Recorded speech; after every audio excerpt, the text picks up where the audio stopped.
ఉన్న బంగారాన్ని విడిపించి ఆ రోజు ఆన్లైన్ రేటుకే మేము కొంటాం. Sharma gold company. Hello views, welcome back to our channel. ఈ రోజు మనతో ఉన్నారు బీవీఎస్ఎస్ఆర్ రెడ్డి గారు. సార్తో మాట్లాడదాం. నమస్కారం సార్. శుభం విరాట్ గారు. సార్, మనం చేసే ప్రయత్నంలో హానెస్టీ, అలాగే మనం చేసే అఫర్మేషన్లో సంకల్ప బలం ఉన్నట్లయితే మన రిజల్ట్ ఏ విధంగా వస్తుంది అంటారు? దీనికి సంబంధించి ఏదైనా గ్రేట్ ఎగ్జాంపుల్ ఉందా? శుభం. Welcome to my home lucky home, Vedic Mahavastu and Manisutra. మనిషి అయి పుట్టినవాడు కారాదు మట్టి బొమ్మ, పట్టుదలే ఉంటే కాగలడు మరో బ్రహ్మ. కృషి ఉంటే మనుషులు ఋషులవుతారు, మహాపురుషులవుతారు, తరతరాలకి తరగని వెలుగవుతారు, ఇలవేలుపులవుతారు. ఇది మనకు అడవి రాముడిలో ఎన్టీఆర్ పాడే పాట. అంటే జనాలు అక్కడ ఉండే వాళ్ళను, మీలో ఉన్న శక్తిని బయటకు తీయడానికి ఆయన వాళ్ళను మోటివేట్ చేయడానికి పాట పాడతారు.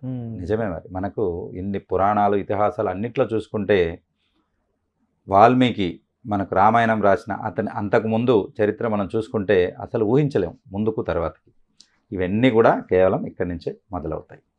కాబట్టి మనము జనరల్గా చెప్పుకుంటూ ఉంటాం అఫర్మేషన్స్. ఫర్మేషన్స్ అంటే ఫర్మ్గా మనం రిపీటెడ్గా చెప్పుకునేటివి అఫర్మేషన్స్. సబ్కాన్షియస్ మైండ్కి ఇచ్చే సీడ్సే అఫర్మేషన్స్ అన్నట్టు. కాబట్టి మనం ఏదైతే ఆశిస్తామో అదే మనకు వస్తుంది. యద్భావం తద్భవతి. అలాంటి ఒక ఉత్తమమైన ఉదాహరణ, నమ్మితే అది మీ దరి చేరుతుంది అనేది ఉత్తమమైన ఉదాహరణ మనకి ఇక్కడే, ఎక్కడో ప్రపంచంలో కాదు, దేశంలో కాదు, మన పక్కనే తెలంగాణలో మహబూబ్ నగర్ నుంచి వచ్చిన అనన్యారెడ్డి గారు 3rd ర్యాంక్ అనేది యూపీఎస్సీలో రావడం జరిగింది. ఫస్ట్ అటెంప్ట్లో. అసలు యూపీఎస్సీలో ర్యాంక్ రావడమే చాలా గొప్ప విషయం అని అనుకుంటే, అందులో కూడా 3rd ర్యాంక్ రావడం ఇది ఇంకొక గొప్ప విషయం. అన్నిటికన్నా ఇంపార్టెంట్ ఏంటంటే ఫస్ట్ అటెంప్ట్లో రావడం. అంటే ఇది అంత ఈజీ ఇష్యూ అయితే కాదు. అంటే ఇందులో కూడా మేనిఫెస్టింగ్కి సంబంధించినవి ఏమైనా వర్క్ చేశాయంటారు? డెఫినెట్గా అండి. ఇప్పుడు తన గురించి మనం మాట్లాడుకుంటే, ఇక్కడ తను తీసుకున్న కొన్ని జాగ్రత్తలు, తర్వాత తనకున్నటువంటి పరిసరాలు ఏ రకంగా, తనకున్న మేనిఫెస్టేషన్స్ ఏ రకంగా ఇక్కడ వర్క్ చేశాయి అనేది ఒక్కసారి మనం చూద్దాం. సబ్జెక్ట్స్ చూసుకుంటే అక్కడ జియోగ్రఫీ, ఆంథ్రోపాలజీ మెయిన్స్. ఇక్కడ ఏంటంటే ఫస్ట్ ఇక్కడ ప్రిలిమ్స్, మెయిన్స్, తర్వాత ఇంటర్వ్యూ. 3 ప్రధానమైనటువంటి స్టెప్స్. అక్కడ అందరు మెయిన్స్ వరకు వెళ్తారు, ఎందుకు రాసేది ఉంటుంది కాబట్టి. ఎప్పుడైతే ఇంటర్వ్యూకి వెళ్తారో, ఇంటర్వ్యూలో 1:1 సెలక్షన్ ఉంటుంది. అంటే 100 మంది వస్తే 50 మందిని సెలెక్ట్ చేస్తారు, 50 మందిని సెలెక్ట్ చేయరు. కాబట్టి అంతటి ఫిల్టరేషన్ ఉంటుంది. ప్లస్ ఇండియాలో హయ్యెస్ట్ పెయిడ్, హయ్యెస్ట్ తర్వాత వాల్యూ ఉన్నటువంటి గవర్నమెంట్ పోస్ట్ ఏదైనా ఉందనంటే అది ఐఏఎస్. వాళ్ళు ఆర్బీఐ గవర్నర్ అయినా కావచ్చు, లేకపోతే ఒక గవర్నమెంట్ని లీడ్ చేసే చీఫ్ సెక్రటరీ కావచ్చు.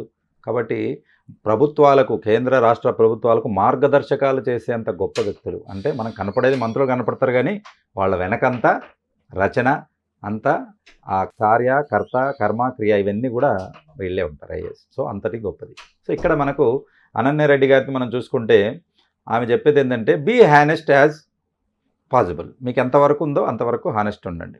ఫస్ట్ సబ్జెక్టుల వరకు వస్తే తను ఏ రకంగా మేనిఫెస్ట్ చేసుకుని ఏ రకంగా తను సక్సెస్ సాధించింది అనేది మనం చూసుకున్నట్లయితే, ఫస్ట్ అక్కడ సబ్జెక్ట్ను ఏం చేసుకుంది, కంటెంట్ను ఎంత కావాలో అవంతా ఫిల్టర్ చేసుకుని ఒక కంటెంట్ క్రియేట్ చేసుకుని ఆ కంటెంట్ను బ్రెయిన్ స్ట్రామ్ చేసింది. బ్రెయిన్ స్ట్రామ్ అంటే రిపీటెడ్ చేయడం. అఫర్మేషన్ అంటే అది. ఒక్కసారి బ్రెయిన్కి ఒకసారి 2 సార్లు చెప్తే లైట్ తీసుకుంటుంది. 5 సార్లు 10 సార్లు చెప్పారనుకోండి, ఇదేదో ప్రోగ్రామింగ్కు అని చెప్పేసి రెడీ అవుతుంది. అదే 100 సార్లు 1000 సార్లు మీరు చెప్పుకుంటూ వెళ్తే అది డీప్గా సబ్కాన్షియస్కి తీసుకెళ్ళేసి మీకు ఎప్పుడు కావాలో అప్పుడు మీకు రిటర్న్ ఇస్తుంది. 100,000 రెట్లతో రిటర్న్ ఇస్తుంది. ఇప్పుడు ఆడియన్స్ అనుకుంటారు, సార్ బీవీఎస్ఆర్ గారు చెప్పారు అంటే ఇలా చేస్తే వర్క్ అవుతుంది అని. కానీ చాలామందికి తెలియని విషయాలు ఏంటి అంటే, మీరు నాతో పంచుకునే విషయాలు, ఒక్కొక్క మనిషి ఒక్కొక్క రకమైన ప్రోగ్రామింగ్లో ఉంటాడు. వాడు ఒక్కొక్క రకమైన సిచ్యువేషన్లో బతుకుతూ ఉంటాడు. అందరికీ సేమ్ సిచ్యువేషన్స్ ఉండవు, అందరికీ సేమ్ ప్రాబ్లమ్స్ ఉండవు. ఇలాంటి వాళ్ళకి మెంటర్షిప్ అనేది చాలా అవసరం. వాళ్ళకున్న ప్రాబ్లమ్స్కి సరైన ఎఫర్మేషన్ వాళ్ళకి తెలిసి ఉండాలి, సరైన మేనిఫెస్టేషన్ టెక్నిక్ తెలిసి ఉండాలి. సరైన ప్రాసెస్ తెలియకపోతే వాళ్ళు రాంగ్ రిజల్ట్కి గురవుతుంటారు కదా. ఇప్పుడు ఈ అమ్మాయిలాగా వాళ్ళ లైఫ్లో వాళ్ళు అనుకున్న సక్సెస్ చూడాలంటే వాళ్ళు ఏం చేయాలంటారు? సబ్కాన్షియస్ మైండ్ని ట్రైన్ చేసుకోవాలి. ఇన్ఫ్యాక్ట్ మన సైకాలజీ లాంగ్వేజ్లో చెప్తే దీన్ని బ్రెయిన్ హైజాక్ అంటాం. అని అంటే ఒక పర్సన్ హైజాక్ చేస్తే మన కంట్రోల్లో ఉంటాడు. అలాగా మీ బ్రెయిన్ను మీరు హైజాక్ చేసి పెట్టుకుంటే మీకు అనుకూలమైన ఫలితాలు వస్తాయి తప్ప వ్యతిరేకమైన ఫలితాలు కావు. అంటే మీరు ఏది కోరుకుంటున్నారో దాని గురించి ఆలోచిస్తుంది, మీరు ఏది కోరుకుంటున్నారో అటువంటివే మనకు యూనివర్స్ కాస్మిక్ ఎనర్జీ నుంచి మీకు ఎనర్జీ తీసుకొస్తుంది. ఫర్ ఎగ్జాంపుల్ మనం అనుకుంటున్నట్టు ఇప్పుడు ఒక లక్ష్యం యూపీఎస్సీ అనుకోండి, మీరు దాన్ని సబ్కాన్షియస్ మైండ్కు ఫీడ్ ఇస్తే అటువంటి వాళ్ళే మీకు జతగా అవుతారు, అటువంటి వాళ్ళే మీకు సబ్జెక్టు క్రోడీకరిస్తారు. కాబట్టి వాళ్ళ చుట్టూతోనే ఉంటూ మీరు ఎప్పుడు కూడా దాని నుంచి బయటకు వెళ్ళరు. ఓకే.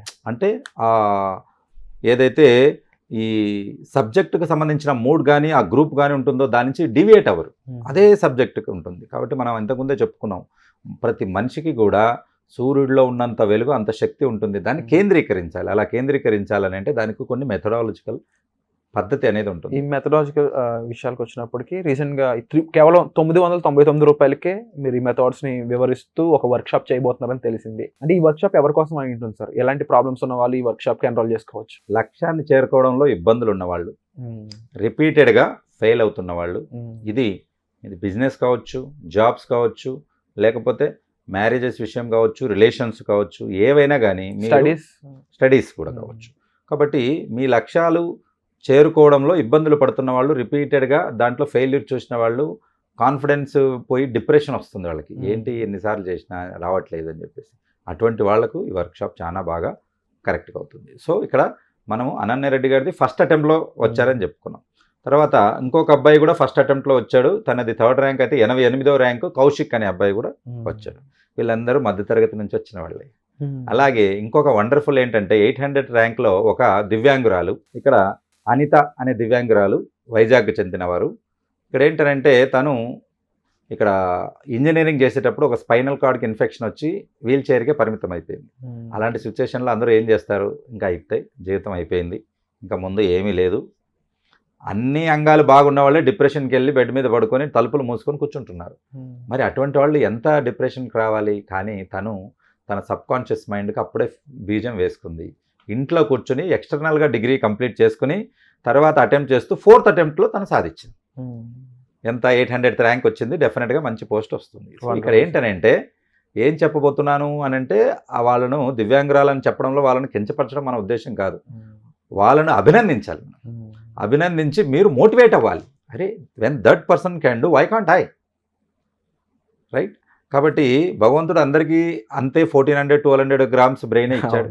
ఒకరికి ఏం ఎక్కువ ఇవ్వలేదు, ఒకరికి తక్కువ ఇవ్వలేదు.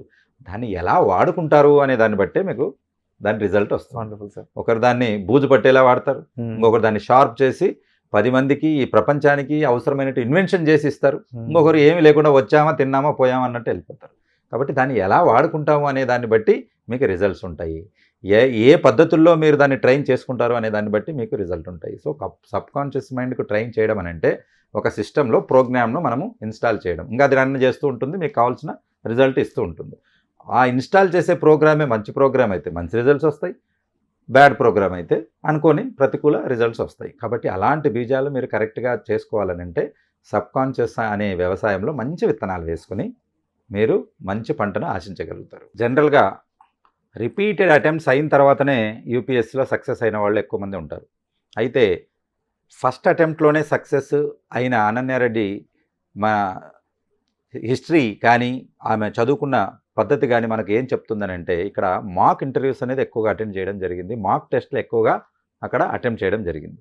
కాబట్టి ఇక్కడ ఏంటి, మీరు ఎంత చదువుతున్నారు అనేది తెలియాలంటే దానికి ఒక కొలమానం ఉండాలి, ఒక క్వశ్చనర్ ఉంటుంది, అంటే మీరు మళ్ళీ ఎగ్జామ్ అటెండ్ చేయాలి. ఇలా ఎగ్జామ్ రిపీటెడ్గా అటెండ్ చేయడం కూడా బ్రెయిన్కు ఒక కాన్ఫిడెన్స్ ఇస్తుంది, రైట్? ఈ మాక్ టెస్ట్ అది మాక్ టెస్ట్ అయి ఉండొచ్చు, కానీ ఇలాంటి క్వశ్చన్స్ అక్కడ రావచ్చు కదా. అలాగే మాక్ ఇంటర్వ్యూస్ ఎలా ఉంటాయి? ఈ మాక్ ఇంటర్వ్యూస్ ఎవరో మామూలు వాళ్ళు కాదు, ఐఏఎస్ఐ ఆల్రెడీ సర్వీస్లో ఉన్న వాళ్ళు కండక్ట్ చేస్తారు. అంటే అక్కడ ఇంటర్వ్యూ ఎలా ఉంటుంది అనేది ఒక రకమైనది. ఇవన్నీ కూడా సబ్కాన్షియస్ మైండ్కు ఫీడ్. వీటన్నిటితో పాటు తను ఏమన్నారు బీబీసీకి ఇచ్చిన ఇంటర్వ్యూలు ఏంటంటే, లక్ కూడా నాకు తోడ్పడింది అని చెప్పేసి. ఎందుకనంటే ఫస్ట్ అటెంప్ట్స్లో రావాలనంటే కంపల్సరీ. అయితే అందరూ అనుకుంటున్నట్టు ఇంట్లో కూర్చొని ముక్కు మూసుకుంటే వచ్చే లక్ కాదు. What's the definition of the luck? మనం ఎప్పుడూ చెప్తూ ఉంటాం, LUCK అంటే లేబర్ అండర్ కరెక్ట్ నాలెడ్జ్. చేసే ఏ పనైనా కళ్ళు తెరుచుకొని మంచి తెలివి ఉపయోగించుకొని కరెక్ట్గా మనం అప్లై చేసుకుంటూ పోతే లక్ అనేది వచ్చేస్తుంది. కాబట్టి ప్రతి ఒక్కరూ లక్ను మీరు తయారు చేసుకోవచ్చు, అదేదో పుట్టుకతోనే రావాలి అని కాదు. మనం అనుకున్నాం కదా, బ్రహ్మ పుట్టినప్పుడు తలరాత రాస్తే మీ తలరాతను మీరు మీ అఫర్మేషన్స్ ద్వారా రాసుకోగలుగుతారు. Wonderful sir. అండ్ తప్పకుండా సార్ చెప్పిన విధంగా ఇలాంటి విషయాల్లో మీకు అవగాహన కావాలి, మీకు నాలెడ్జ్ కావాలి, మీరు కూడా మీ బ్రెయిన్ని 100% యూజ్ చేయాలి అనుకుంటున్నా, లేకపోతే పలానా ప్రాబ్లం ఉంది దాన్ని సాల్వ్ చేయడానికి ఈ కాన్సెప్ట్స్ మీకు యూజ్ అవుతాయి అనుకున్నా సరే వెంటనే కేవలం 999 రూపాయలకే ఈ కోర్స్ అనేది మీకు ఒక వెబినార్ ద్వారా సార్ అందించడం జరుగుతుంది. ఇమీడియట్గా డిస్ప్లే అవుతున్న నెంబర్స్ కాల్ చేసి మీరు దీనికి సంబంధించిన పూర్తి ఇన్ఫర్మేషన్ అని తీసుకోవచ్చు. Thank you so much sir. Suman టీవీలో మీ పర్సనల్ అండ్ బిజినెస్ ప్రమోషన్స్ కోసం కింది నెంబర్కి కాంటాక్ట్ చేయండి.